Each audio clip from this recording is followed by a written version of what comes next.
Now, when you're dealing with people where you want to persuade them, convince them, get them on side, you want to get them to say yes to whatever you're proposing, whether it's that job or that date, or just to get your idea and accept it.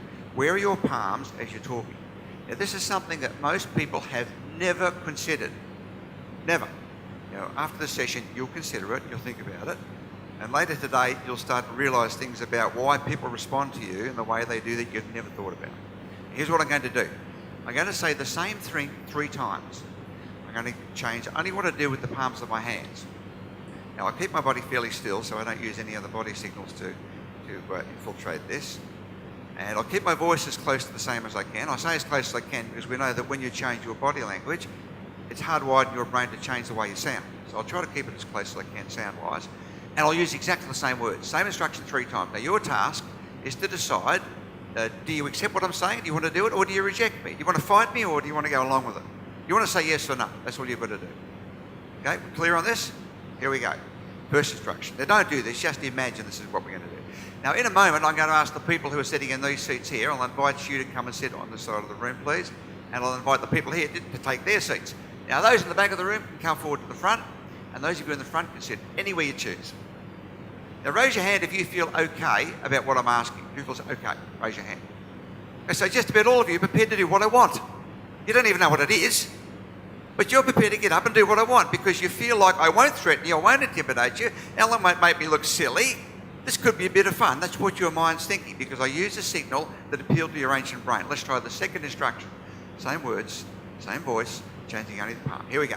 Now, I'm going to ask the people sitting on this side of the room here, I'll invite you to come and take these seats, and the people there, if you can sit over here, please. Those at the back, come forward, please, and sit here, and those in the front can sit anywhere they like. Give me a word that goes with this. What are you feeling? A word. Okay, who feels like you're getting an order? Raise your hand if you've got an order. Okay, think about this. So are you telling me that all I have to do is change my palms from an upward position where you wanted to do anything I wanted without question? Now I've turned it over. Now you're saying to yourself, hang on a minute, this guy's giving me an order. Well, maybe I don't want to do that. I'm an independent.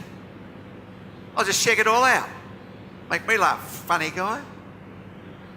So now many of you are resisting. Let's try the third approach. Now I'm going to ask the people sitting in these seats here, if you can come and sit over this side of the room, please, and those in those seats can sit here. At the back of the room, if you can come forward, please, sit here.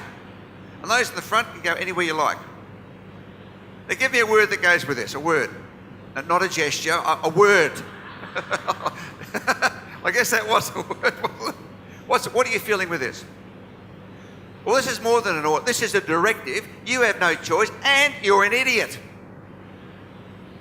So we tested this in a very simple way. We've got an audience to sit in a room like this. We've got a speaker to present a proposal. It took around 20 minutes. They had to convince the audience to go along with the proposal.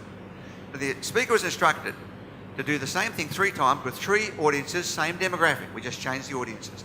Now, the first time the speaker spoke, primarily using palm up position, like this. So that was the way the proposal would work. And here's the bottom line. It would work for you, sir. It would work for you, ma'am. It would work in Australia. It would work in America. It would work, and that's the way they did it for the first proposal. We moved that audience out, put in a second audience now. Same presentations given to the same demographic audience now, but a different audience using palm down. Here's the way the deal works. There's the bottom line. It would work for you. It would work for you. It would work in America. It would work in the United States and in Iceland. Move that audience out, put in a third one. Now give the same presentation using finger pointing. Here's the way it works. The bottom line's there and there. It'll work for you, you, and America, Australia, and Africa. Now we survey all 3 audiences looking for 2 things. First, with a simple test, how much could they recall of what the deal was about? In other words, we're looking for how much were they listening to the deal as opposed to judging the speaker. Secondly, from a list of adjectives, we asked them to tick the adjectives that best describe how you felt about the speaker. Do you reckon there was any difference? You already know the answer, don't you? You know the answer already without even seeing the results. That the palm up speaker had up to 40% more retention of the deal than the palm down speaker. The palm up speaker had the best adjectives: laid back, friendly, humorous, engaging. As soon as the palms turned over, authoritative, management, telling me what to do, pushing. When the finger came out, nobody could remember much, and they got the worst adjectives about that person. Now here's my question for you. What's your prominent position? You have a dominant position of one of these, and which is yours? Most people have never considered, but you've got one that you are using primarily when you're dealing with others. Now, is it up? Is it over? It's a finger. Now, we know the palm down historically, is a power signal. There's more power, in fact, 4 times more power in your hands facing down than up. Think of famous examples like Adolf Hitler. The Nazi salute went, "Hail Hitler," and it frightened everybody. How would he have gone if he had gone, "Hail Hitler"? Nobody's going to follow Hail Hitler. That's scary. That's submission.